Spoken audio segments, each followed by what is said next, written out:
guys, welcome back to Strong Successful Male. So for today, I can do a quick update to a pretty popular video I covered about a week and a half ago, which was titled, Wife Regrets Asking for a Poly Relationship After Husband Gathers Proof of Cheating and Has Her Served. And guys, as a recap, because it's been close to a couple weeks now, that's about the guy who foolishly rushed to get married too young. And a big part of the reason he did that with her is because of his religion. He describes it as a cult, so we can all speculate what that was. And long story short, major encouragement from the family and community, the religious community. Got married, I think he was like 21 or 22 or something. Convinced by the girl that she was a virgin. And amongst many other things. And as it turns out, she was not. And the whole marriage was just a disaster. They got married and didn't have any money or real career or anything stable. So they struggled constantly. There was all this drama. She went from being like, I think he said 5'6" and 130 pounds to 5'6", 290 pounds. I kid you not. To a giant hippopotamus. Miserable, and eventually found she was cheating on him. But as you recall, wanted to do a polyamorous relationship first, and then he found out she was actually cheating. Kicked her to the curb, and now his life is infinitely better, making money. He has a job now that he's making what both of them made combined. He's doing well. And so anyhow, after that long recap, he uses this post here to answer a bunch of questions or respond to comments, people in the comment section, explain more what was going on behind the scenes, where he is at today, that type of thing. So for a lot of you guys who watched it, I thought you'd like an update here. Plus, our guy took the time to tell his tale, and a lot of it was embarrassing, so he deserves to be heard. So he says here, hey SSM, thanks again for reading my story, which is titled Wife Regrets Asking for a Poly Relationship, blah blah blah. You all know what I'm talking about. I did deserve those smacks. I waited for the comments to come through so I can get as many as possible to fill in some blanks. So our marriage lasted for 10.5 years on paper. In the last 3 years of marriage, I started to watch a lot of RP content, and it did help me notice things otherwise I would be oblivious to.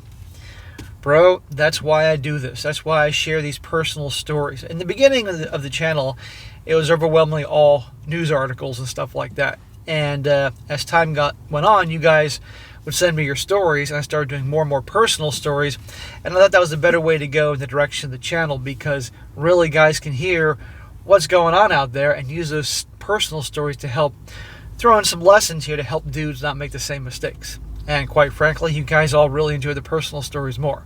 But you ever see a good news article, send it my way, guys. Anyhow, our last year of marriage was 2022, where when we settled down and started working in the security industry. And that was the time she started to become more and more cold to me. So I saw the writing on the wall and did not want to end up splitting our savings. I had the majority of my savings, so what I did was I bought a lot of ammo and stored it in my cargo trailer. So this way on paper I am broke. We did have separate accounts, even though in the beginning of the marriage we had just combined like our cult told us to do. So interesting how he said here how he saw the writing on the wall, so he took all his extra savings and bought ammo. This guy likes, shooting and everything, because he knew he was going to spend that anyway. A lot of women, what they do before they get divorced is they rack up the credit cards, and then in the divorce it's seen as a marital asset, and the husband has to pay off her stuff. And by the way, notice he said that he was encouraged to have a joint account.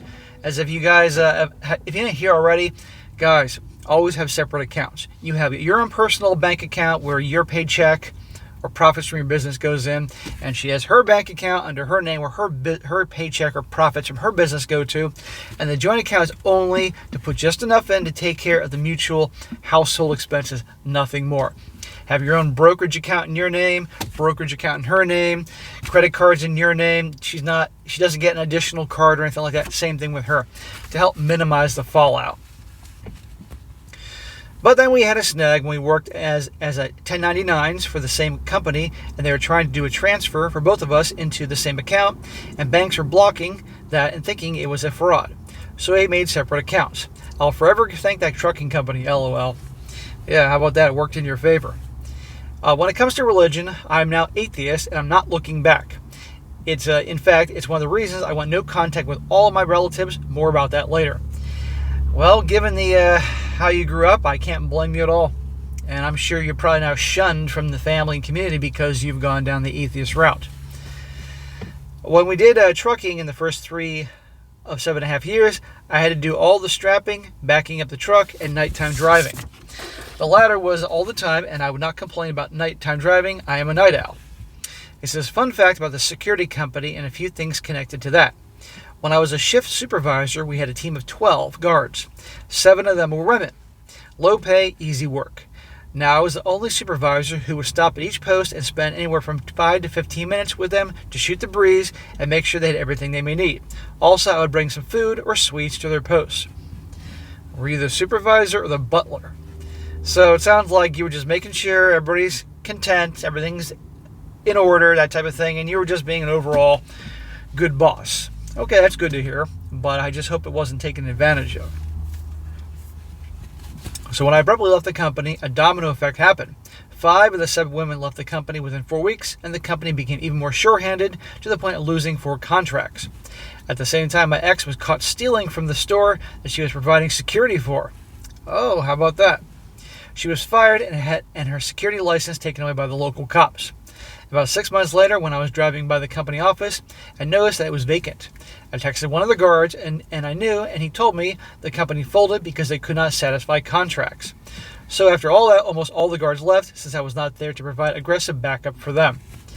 Well, that's pretty bad management on the security company. If just one dude leaves, it leaves a domino effect and the whole thing goes under, And they said something that they couldn't deal with the contracts. Wouldn't they just have less contracts and with the security they did have? Would that mean that the owners would then be working pretty much all the time to make up for it? But anyhow, I'm not going to get into that. I looked through the old files from my divorce since the story. I noticed I had a list of messages, a list of our messages, when she was trying to talk me back into reconciliation. I said this, I don't like city bikes, and that alone sent her into a fury. Yeah, I mean, you told me she was having the affair, and I'm sure there were affairs going on for a long time. I think I recall you said you hardly ever hooked up, but then again, given the fact that she was 290 pounds, why would you? I also remember something interesting and got my court transcript and video recording. Apparently in this country, they keep videos, or county, they keep videos for 5 years, so $50 later, I got the video and noticed something. The judge seemed to be trying to make the case favor her. But since she did not respond to the files, his hands were tied, and he did everything the way I wrote. Gee, the judge was trying to favor her. Who would have thought? I read some judge notes on their copy of the paperwork next to the field where I noted that all college debt is hers. Hopefully she wants to split this 50-50. And also, there were notes next to 0 alimony. She works blah blah blah. So yeah, this court tried to squeeze me, but did not since there was no response from her. Well, clearly she's a dumbass, or maybe she was, at the all-you-can-eat buffet and forgot to, send the proper paperwork to whomever. Good for you. During my 6 months of trucking reset, my relatives here and there tried to convince me to get back with her, quoting the Bible, what God married, person shall not divide. Also trying to shame me, and so on. Of course they did. That's all they know. You said yourself multiple times, cult, so that is just their whole way of life. And God forbid anybody thinks outside the box or does anything outside the box. So of course, they want you to be just like them and live life just like them. You may look back. In fact, you're probably looking back right now and saying, this is all a very bad situation, bad marriage. I was unhappy, blah, blah, blah. But this got me away from those wackos. And I'm now living my life on my terms, doing what I want. And in a way, maybe it was the best thing that ever could happen. But I wouldn't have anything to do with them anyway. When I settled down in the town of 2,000 people in the mountains, I went no contact with everyone. Blocked them on social media. Paused my YouTube activity. For now, it's just Discord and Telegram to my subscribers. This way I can moderate who sees my content. I had for a few months of people trying to reach out to me, but once I got a restraining order, everything stopped. Let's see what happens when the restraining order will expire. You got a restraining order in your family? Man. Right now, I work 4 days a week, 10 hours a day, and it's more than enough to put some money aside. In the summer, my industry is slow. I'm not planning on any relationships. I do a few hobbies, ham radio, security cameras, and I'm also a deputy reserve. Pretty much volunteer cop, same as volunteer firefighter. Bro, that's awesome. I'm just happy that you're free and living life on your terms and doing what you want. And I mentioned in that previous video, you got a new job and you're making more money than what you and your ex are making together. So this is good. And I liked what you mentioned, that you have money every month, you have extra money to put away. Good. Don't piss it away on bullshit. If you don't, I believe you're either in your late 20s or maybe early 30s. So you got a lot of years left on this planet. I highly recommend first having money set aside in an emergency fund. That way anything goes wrong, and guess what? In life, things go wrong. You got the money there. You don't have to rack up credit cards or borrow from somebody you don't want to borrow from, because you could have your car break down. You need to replace this. You got to replace that. Maybe if you're have pets, when your pets get sick, you need the money to take care of your pets because that's your child, amongst many other things. Have a good emergency fund. Don't use your credit cards for that unless you can immediately pay the credit cards off. And then once you have an emergency fund, and when I say emergency fund, I don't mean $500. I mean several thousand. Ideally, people debate all the time about the emergency fund. Some people say a full year of living expenses.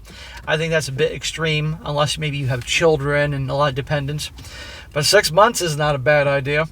6 months of full living expenses, if you can get to that point, that's a good idea. Easily accessible.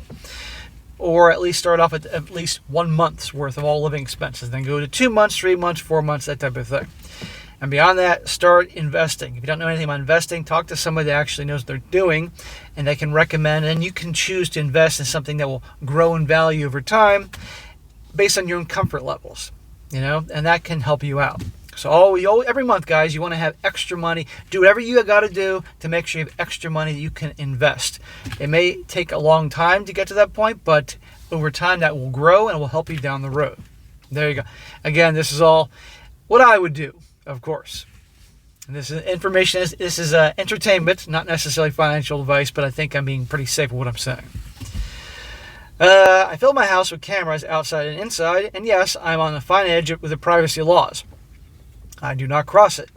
In my state, I can record anything I want as long as cameras are not hidden and no signs or warnings needed. Follow the laws, my man. No need to bring drama into your life.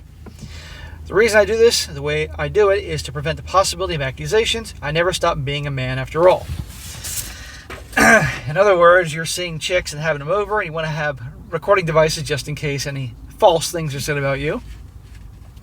It says, you ever need a consultation on a good CCTV system, let me know. I do this for fun and don't charge people. And please don't buy Swan CCTV systems. Also, I managed to have 3 women in a rotation, and they know that they are not the only one I'm sleeping with. I don't lie about that. It only makes them more competitive. Yeah, number one, you're having a rotation of women you're seeing. Great. I hope you have a good time. But I hope you're also not pissing away all your money on them, which can be money spent on yourself or money put away to build reserves. And by the way, I'm glad you let them all know you're seeing other women, because you don't need unnecessary drama. And of course, they'll then be competitive with each other. It says, I don't lie about that. It only makes them more competitive. I had them come to my place with homemade food and even offering the Hershey Highway action to get all my attention, but I don't budge. In other words, they all know they're competing for him, so they're willing to offer anything to make him happy, including some Hershey Highway action if he thus desires. That's to each their own on that.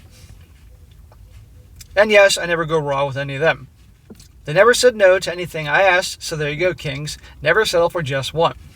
Well, if you have no interest in relationships anymore, then date multiple women. But I'd recommend, bro, since you've already been married, and you don't have kids, you say you never want to be married again, and you're not interested in relationships, I would consider that you're hooking up with multiple women, that aside from the fact that you always wear protection, you might want to consider getting a vasectomy. You just never know. Now, I'm not telling you to get a vasectomy. Let me make this clear. I'm saying perhaps you might want to think about that, because all it takes is one of these chicks to say, I'm pregnant and it's yours, and even though it's not yours, and you have to go through the whole hassle.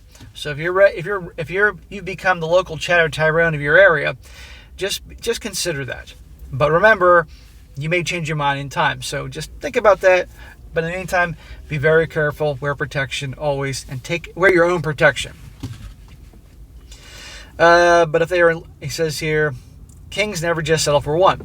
They may say they want to be exclusive, but will limit access to them once you dump the others. But if they are in limbo on status, they'll do anything and everything you wish. Also, if one of them leaves, you're not in the sex desert. You have more in line. Yeah, as long as they know they're competing against other women, because women are crazy competitive with each other, then you're more likely to get the royalty treatment. Absolutely. I've dealt with this many times. This is the fucking truth. And again, if one of them leaves, or one of them is mad because you won't be exclusive, well, you told them you weren't going to be exclusive, and hey, okay, no hard feelings, wish you the best, give me a call down the road if something changes, as long as it's not in bad terms. And the likelihood is they'll come back, and you'll get even more benefits. I know this is Chatter Tyrone in training video here. To end it, he says here, thank you SSM for the work that is needed. I hope one day to see you in my area on vacation or trip. It's beautiful around here. Well, I think you said you're in South or North Dakota. I was in South Dakota literally about this time 5 years ago, and I had a blast. I was doing a whole national park trip of South Dakota. Then I went to Wyoming. That was the longest fucking drive from hell. When I went to Wyoming, it was awesome. And let me think, where the hell was I? Grand Teton, whatever it was. I was at Jackson Hole, and then once I left that to drive to Montana, driving across Wyoming, oh my God, it was middle of nowhere. You got fucking livestock on this side of the highway, and you got livestock on this side of the highway. Believe me, after 100 miles, that shit gets pretty boring. And then I went to Montana. There's a reason they call Montana Big Sky Country. It was amazing out there, up to Glacier National Park. It fucking snowed in June up there. It was amazing. I couldn't believe it. But anyhow, good times. All right, bro, I'm glad to hear from you. I'm glad you're doing well. Thanks for the update. I appreciate it. All right, guys, that's it for today. Be sure to comment down below. Let me know what you think about this. Be sure to like the video, share with your friends, and subscribe. I'll catch you next time.